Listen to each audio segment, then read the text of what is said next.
Karibu katika sehemu ya 8 alikapi yetu. Kama bado hujatazama sehemu ya 7, basi hakikisha unagusa hicho kipopa hapo kinachotokeza juu kabisa upande wa kulia mwa screen mwako, na kama bado hujagusa alama ya kusubscribe, fanya hivyo ili tuweze kwenda pamoja. Tulipokuwa tumeishia katika episode ya 7, ni mara baada ya kushuhudia kwamba yule mzee ambaye mke wake alikuwa amepotea alikuwa akimsibi dada na kumwambia kwamba mtu ambaye anamuhisi kwamba amehusika na mauaji ya mke wake basi hakuna mwingine zaidi ya mwamba mmoja anayefahamika kama Kim, lakini anashangaa kwamba polisi hawezi kabisa kumkamata mtu huyo. Na sababu kubwa ambayo polisi wanaitoa wanaoshindwa kumkamatia huyo jamaa ni kwa sababu hawana ushahidi wa kuweza kujitosheleza, lakini mzee anaamini kwamba Kim ndio anahusika katika matukio haya yote. Na bidada Joanna baada ya kupewa ule ujumbe akawa anaondoka katika eneo hili, lakini wakati anatembea njiani akahisi kuna mtu alikuwa akimfuatilia nyuma. Ile kugeuka tu akagundua kwamba ni Mwamba Sangyang alikuwa akimfuatilia. Na jamaa akawa anamwambia kwamba wakati mwingine asikutane na mtu yeyote yule pasipo kumpa taarifa, kwa sababu si kila mtu anayekutana naye atakuwa na nia njema, basi wengine wanaweza kuwa na nia mbaya. Basi wakati huo wanaendelea kutembea katika maeneo haya, ghafla tu akawashuhudia watu wawili ambao ni wapenzi wakiwa wanapita katika mitaa hiyo na wakawa na kiss. Hasa tukio hili likawa linakumbusha kile alichokuwa amekifanya siku ya jana. Bidada akaanza kusema kwamba siku ya jana nilikuwa nimekukisi kwa sababu nilikuwa nimeelewa bana, sikukisi kwa akili zangu mimi. Na akamfungukia Mwamba kwa kumwambia kwamba kama ningelikuwa na akili zangu timamu basi kama nisingeweza kukukisi wewe. Hii kitu ikamuumiza sana jamaa na kuhisi kwamba kumbe bidada jana alikuwa amenikisi kwa kutokupenda. Lakini Mwamba naye akajibu kwamba hata yeye mwenyewe hakuwa amependa kabisa, kitu ambacho kikamsababisha bidada akimbia umbali mrefu na kuingia ndani, kisha akawa amejifungia ndani. Mwamba akataka kugonga kengele lakini akailisha na kuanza kuondoka. Siku ya kesho yake katika kituo cha polisi kuna bidada mmoja alikuja na madoido kinyama, yani alifika akiwa anatafuna babrish yake huku anapuliza hivi, kitu ambacho kiabaki na washangaza watu wote pale kituo cha polisi. Na moja kwa moja kaenda kwa Mwamba Captain Sil pamoja na Mwamba Sangyang. Na alipofika tu akamwambia kwamba naomba mnifuate wewe Captain Sil pamoja na huyo Sangyang. Sasa akashangaa amewezaje kutujua majina huyu bidada afu mgeni tu kabisa mbele ya macho yetu. Baadaye kidogo bana wakaja kugundua kwamba kumbe ni Joanna bana. Na lengo la kuvaa hivi eti kisa yule muuaji asiweze kumgundua, naye hataki kabisa ulinzi ambao wanampatia kila wakati. Na alipoweza kumchukua Captain Sil pamoja na Mwamba Sangyang, moja kwa moja akawapeleka katika eneo ambalo alikuwa ameota siku ya jana ndoto. Na akasema kwamba niweza kuota ndoto katika eneo hili kwamba mimi hapa nimewahi kuwepo katika eneo hili miaka ya nyuma kidogo. Bidada katika kumbukumbu zake anasema kwamba alikuwa akitembea katika maeneo haya, anakumbuka kwamba kuna mtu alikuja akamteka, na baada ya kumteka akamchukua na kisha moja kwa moja akampeleka katika maeneo ya milima, huku akaenda akamzika. Na anakumbuka kwamba eti ni yeye mwenyewe alikuwa amezikwa. Hasa Captain Sil akaishia kucheka tu. Sawa basi, uliota ndoto, kwa hiyo tukusaidie kumkamata mtu aliyekuteka katika ndoto na kukuua au inakuaje? Lakini Mwamba Sangyang anajua kabisa tukio hilo bidada alikuwa ameliota ni la kweli kabisa. Kwa hiyo jambo akaanza kulichukulia serious. Lakini kwa nini bidada yote kwamba yeye ndio alikuwa ametekwa? Lakini katika eneo hilo hilo akasikia kuna mtu alikuwa akipiga kelele upande wa pili. Moja kwa moja bidada Joanna akaanza kukimbia kumfuata huko mtu ambaye anapiga kelele. Katika kufika akagundua kwamba kuna wanafunzi wawili wa kike walikuwa wanamkimbia mzee mmoja ambaye alikuwa akionyesha tamu yao na kuambia kuwa njooni mchukue tamu hii hapa. Na baada ya bidada Joanna kufika katika eneo lile hakutaka kabisa kuuliza maswali, akampa bonge la kaleti Mwamba mpaka akaanguka chini na kumwambia kwamba siku nyingine hiyo tamu kampatie mke wako. Watoto wa kike kamwe katika maisha yako usijaribu kuwatamanisha hiyo tamu hata siku moja, umenielewa wewe mzee? Bidada Joanna baada ya kutoka kumshughulikia yule mzee wa tamtam, moja kwa moja kama ambatana na wenzake wote kuelekea katika ile nyumba ambayo anaotaga kwamba alikuwa akiishi kabla yeye na Mwamba Sangyang, kwa sababu haya mazingira wanayajua. Basi moja kwa moja wakawa wameweza kuingia ndani, lakini Captain Sil alikuwa amebakia huko nje kidogo anashangaa mazingira. Ila ghafla tule mama anayemiliki nyumba akawa ameweza kumfuata Captain Sil na kuanza kuongea naye. Akamwambia katika nyumba hiyo miaka 20 iliweza kupita nyuma kulikuwa kuna vijana watatu walikuwa kiishi humo ndani na mbwa wao mmoja, lakini kuna binti mmoja wa jirani aliweza kuvutiwa na kijana mmoja katika nyumba hiyo, na akachukua picha na kumuonesha Mwamba Captain Sil. Alipoweza kuitazama hii picha akashangaa tena anamuona Mwamba hapa akiwa anaonekana katika picha. Akaanza kuwa na shaka kidogo, akakumbuka kwamba huyu jamaa bana nimewahi kumuona, lakini hata wao wenzake nimewahi kuona, na pia huyu mbwa nimewahi kumuona katika hospitali ya mifugo. Lakini huku ndani hawa wapenda nao bana, mwisho wa siku akajikuta kuwa wanaoneshana michoro fulani na vikaratasi ambavyo vilikuwa vimekunjwa. Nakumbuka kwamba vikaratasi hivi vyote alikuwa amevikunja bidada yeye mwenyewe, ila sasa anashangaa amejikuta kwamba anavipenda tu, amevutiwa navyo sana. Captain Sil akiwa na mashaka sana na Mwamba Sangyang akaingia ndani, kisha akamchukua bidada na kumwambia kwamba kamwe katika maisha yako usikubali kusogeleana na huyu jamaa. Lakini bidada akawa anajali kabisa, akasema kwamba hebu angalia ile maua yalivyo mazuri kule mbele. Lakini Mwamba Sangyang alikopo kule nje akiwatazama hawa wawili wakiwa wanapiga story katika maeneo hayo ya maua, na walikuwa wakitabasamu pia. Lakini Mwamba akawa anajifikiria kwamba yule mkuu wa malaika alisema kwamba pindi atakapokuja kuingia katika mapenzi na huyu bidada basi matatizo makubwa yatakuja kutokea. Mwamba hakutamani kabisa matatizo yaweze kumkuta. Siku leo aliamua tu kuweza kuunganisha hawa wawili waweze kuwa pamoja. Basi moja kwa moja akachukua mshale wa upendo na kumrushia bidada, lakini alipokuwa anamrushia tu bidada kama yenyuka na kukwepa ule mshale pasipo kujua. Alikuwa anafuata kijani cha ua ambacho kilikuwa kinaanguka kutokea katika mti, lakini kumbe ndio alikuwa anakwepa mshale wa upendo pasipo hata kujua. Mwamba akaanza kujiuliza, ina maana mimi na hatima ya huyu binti au imekuaje? Mbona sielewi jamani? Hasa yule mbwa mtu anayefahamika kama Yang Chi siku leo aliona Mwamba akiwa na mawazo sana. Ikabidi kumfuata na kuanza kumwambia kwamba unajua kwamba ulituponzaga kipindi fulani mpaka mimi nikabadilishwa kuwa dogi eti alafu sasa hivi naona kama vile unamendea sana bidada. Mwamba Sangyang akasema kwamba sio yeye anayemendea bidada bali bidada ndo amekuwa anajisogeza jirani yake sana. Upande wa Mwamba, Captain Seal bado aliendelea kumsihi bidada kwamba akae mbali sana na huyu jamaa kwa sababu jamaa ni kama ni kiumbe cha ajabu, lakini bidada akasema kwamba mimi sijali ni kiumbe cha ajabu au la, lakini bado mimi najali upendo wangu kwake tu. Basi baada ya Captain Seal kutokea hapo katika eneo hilo aliweza kujibiwa vibaya na bidada, moja kwa moja akatimba katika kituo cha polisi, na alipofika tu akachukua ile picha ambayo inamuonesha Mwamba Sangyang akiwa amevalia jezi za afisa wa polisi, na kisha akasema kwamba huyu jamaa mwiko ni afande hapa au la. Lakini walipokuwa wakifanya ukaguzi wa picha wakaja kugundua kwamba Mwamba alikuwepogi mpaka mwaka 1892 katika jeshi la kwanza kidogo katika nchi hii, na wanashangaa kwamba wanaweza kumuona Mwamba Sangyang yupo pia katika jeshi hilo. Bahati mbaya ile picha ilikuwa ikionyesha mazingira ya ile Love House ambapo ni nyumba ya upendo ambapo wanauza vyakula vigharama sana. Sasa ikabidi kutimba katika maeneo yale kwenda kuchunguza na kufanya maulizio mbalimbali, lakini ule kiongozi wa eneo lile akawa ametoa picha zote zinazomuonesha Mwamba Sangyang akiwa katika maeneo yale. Captain Seal alipofika hapo akawa anamuulizia miliki wa mgawa, lakini wakasema kwamba miliki ameweza kusafiri kuelekea nje ya nchi, lakini kumbe alikuwa kando tu hapo akawa amempigia Mwamba Sangyang kwamba kuna afande amekuja kutafutia hapa. Na Mwamba alipogundua kwamba Captain Seal ameenda kule katika mgawa wa Love House, basi moja kwa moja akatimba kwa bidada Joanna na kuanza kumtafuta, lakini aligundua kwamba bidada Joanna alikuwa anafuatilia kitu fulani, kwa sababu bidada amepokea simu kutokea kwa yule mwanamke ambaye anasemekana kwamba alikuwa amepotea na kuuawa. Kumbe huyu mwanamke ametuma message na kusema kwamba eti yuko hai na anaishi vizuri tu. Kwa sababu anajua kwamba Joanna ndo alikuwa shahidi namba 1, basi anataka kukutana naye na ameomba akutane naye akiwa yuko peke yake. Sasa bidada ili kujihakikishia usalama wake, moja kwa moja ikabidi kumpigia yule Captain Seal na kumwambia kwamba kuna namba nakutumia, lakini uniangalizie hiyo namba. Je, mtu ambaye ameweza kuisajili ni mwanamke au la? Lakini Mwamba alipoweza kuconfirm kwa kusema kwamba alikuwa amesajili ni mwanamke, basi bidada akasema anashukuru kwa hilo. Lakini Captain Seal akaanza kuwaza ni kwa nini bidada ameniulizia namba hiyo. Moja kwa moja ikabidi kwenda kukagua katika vitendo vya IT. Hapa akaja kugundua kwamba hii ilikuwa ni namba ya simu inayomhusu mwanamke aliyekuwa amepotea siku za hivi karibuni. Moja kwa moja akagundua kwamba bidada ameingizwa mtegoni na yuko katika hatari. Wakati huo wote Captain Seal alikuwa akihangaika kumpigia bidada kwa sababu aligundua kwamba bidada yuko katika hatari, na bidada hakuwa anajali kabisa simu yoyote atakayokuwa amepigiwa, kwa sababu yule mwanamke aliyekuwa amempigia amemwambia kwamba aje peke yake, kwa hataki kumshirikisha mtu yote kwamba anaelekea sehemu fulani. Naye Mwamba Sangyang alipotimba katika kituo cha polisi akaanza kupewa habari kwamba bana wewe, bidada ameweza kupokea taarifa na amepigiwa simu kutokea kwa mwanamke ambaye ameweza kupotea. Kwa Captain Seal amewahi haraka sana kwenda kumfuatilia bidada kwani anaweza kaa katika hatari. Ikabidi Mwamba naye kutoka kwa haraka sana kwenda katika eneo husika. Licha ya juhudi zao wote, lakini bado walikuwa hawajaweza kufika. Bidada akawa amefika eneo la tukio, na kwa bahati mbaya sana mtu alikuwa anakwenda kukutana naye hakuwa yule mwanamke aliweza kupotea, bali ni yule muuaji ambaye wakati mwingi alikuwa akimtafuta. Mwamba akaanza kumshambulia bidada. Wakati huo akazidi kujingangangua, lakini mwisho wa siku akashangaa kwamba Mwamba alikuwa na nguvu zaidi, na hapa kifo ndo kimeshamjilia bidada. Moja kwa moja wakati anaendelea kupambana akaja kugundua kwamba kulikuwa kuna ving'ora vya polisi vilikuwa vikipiga katika eneo hili. Yule muuaji akawa ameweza kukimbia, lakini kwa bahati mbaya sana ni kwamba alikuwa ameuacha mwili fulani ambao ulikuwa hapa chini. Mwamba alipoweza kuingia, Sangyang akajikuta mpaka anatoka na machozi akizania kwamba bidada ndio alikuwa ameuliwa. Lakini katika kwenda kufungua mwili ule akaja kugundua kwamba ulikuwa ni mwili wa yule mwanamke ambaye alikuwa amepotea na kuweza kuuawa. Kumbe Mwamba alikuwa amemhifadhi katika maeneo haya. Mwisho wa siku akafanikiwa kumkuta bidada Joanna akiwa amepigwa vibaya mno na hali yake ilikuwa katika koma. Wakaanza kumtibia moja kwa moja baada ya kumkimbiza hospitalini. Lakini akiwa katika hali yake hiyo ya koma, kuna vitu vya zamani akaanza kuviona katika maono yake. Jambo la kushangaza ni kwamba akawa anaona kila hatari aliyokuwa anaipitia katika maisha yake Mwamba Sangyang alikuwa akijitokeza. Pindi alipokuwa akipigwa mshale, Sangyang alikuwa akijitokeza. Pindi alipokuwa anaanguka kutoka katika kilele cha mlima, Sangyang alikuwa akijitokeza. Sasa baada ya kuamka tu, ghafla tu akawa anaulizwa na madaktari kwamba unakumbuka ni wapi ambapo ulipokuwepo kabla? Lakini bidada akasema kwamba nakumbuka kwamba niliweza kuona malaika ambaye alikuwa anakuja kunisaidia. Akawa anashindwa kabisa kutaja kumbukumbu za sasa hivi, bali anataja kumbukumbu za zamani. Ilipofika nyakati za usiku akaendelea kuota ndoto za matukio ya zamani vile vile, lakini alikuwa akiota kwamba alikuwa akipiga kisi na mtu mmoja hivi. Sasa wakati anaendelea kupiga kisi alikuwa akizungumza. Ikabidi Mwamba Sangyang kuweza kumwamsha na kumwambia kwamba wewe unaongea na nani huyo? Lakini pia wakati huo Mwamba Captain Seal alikuwa akiingia ndani. Ikabidi bidada akaanza kumwambia kwamba kwa nini umenikatisha ndoto yangu? Mimi nilikuwa nataka nimkisi yule malaika. Mwamba Sangyang aliandaa chakula kizuri sana kwa ajili ya bidada pindi atakapokuwa amepata fahamu. Lakini bidada alipoweza kuamka tu akasema kuwa nimemmisi sana yule malaika katika ndoto. Lakini Mwamba alikuwa na wivu sana akimwambia bidada kwamba yaani unawaza malaika tu baada ya kuniwazia mimi ambaye unaniona mbele yako. Niwazie mimi ambaye unaniona sasa hivi. Bidada akawa anatabasamu kwa sababu jamaa alikuwa na wivu. Lakini baadaye bidada Joanna akawa anauliza kwamba je, naweza nikaosha nywele zangu? Lakini Nesi akamkagua kichwani na kusema kwamba unaweza ukaosha, lakini unahitaji usaidizi wa karibu. Mwisho wa siku Captain Seal pamoja na Mwamba Sangyang wakawa wanang'aniana nani atakayeenda kumuosha bidada. Lakini Captain Seal baadaye akiwa ameketi kando kidogo na Mwamba akaanza kumuuliza kwamba hivi ni kwa nini uliachaga kazi ya polisi na ukaamua tu kuanza kuishi maisha yako ya kawaida? Mwamba akasema kwamba niliacha kazi hiyo kwa sababu nilitaka nimlinde bidada katika maisha yangu yote. Lakini kitu cha kushangaza ni kwamba Captain Seal aliweza kumuona Mwamba akiwa na kovu dakika kama 20-30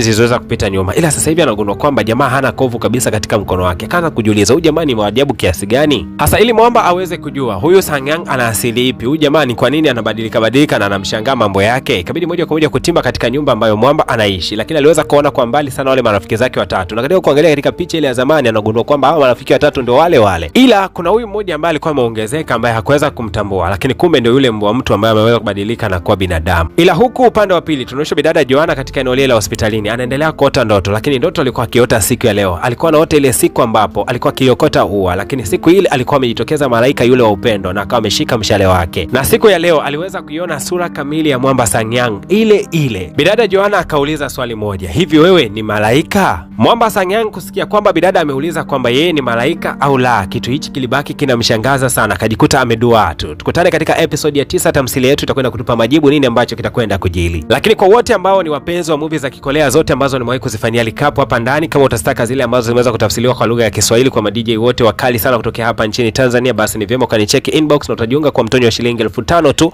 kisha utakuwa unapata tamthilia moja iliyoweza kukamilika mwanzo mpaka mwisho, kuanzia ya kwanza ambayo nimewahi kuituma mpaka hii ambayo niko siku ya leo. Kwa lugha nyepesi ni kuwa kila siku mishale ya saa 12 kamili jioni nitakuwa naachilia tamthilia moja mwanzo mpaka mwisho katika ndani ya grupu letu la WhatsApp, ambapo utajiunga kwa mtonyo wa shilingi 1500 tu na utakuwa unaenjoy burudani yetu kila siku kwa siku 30. Na ili kuokoa muda, ukija inbox basi usiwe na maswali mengi, hakikisha tu kwamba unachukua nambari hiyo unaweza kuiona katika screen yako, hiyo namba ya Halotel, utafanya malipo yako ya shilingi 5000 na jina litakuja Baraka. Baada ya hapo tu moja kwa moja utakuja inbox utasema nimelipa, mimi nakuunganisha ndani ya group, kisha utaendelea kufurahia burudani. Lakini ukija inbox ukiwa na maneno mengi, basi kwa sababu mimi nitakuwa na muda wangu ni mdogo zaidi, naweza nisikujibu nikaendelea na mambo yangu mengine. Lakini ukishafanya malipo andika tu nimelipa, moja kwa moja nitakuunganisha ndani ya group na kisha utaendelea kufurahia burudani kila siku saa 12 jioni. Natuma tamthilia iliyoweza kutafsiriwa mwanzo mpaka mwisho.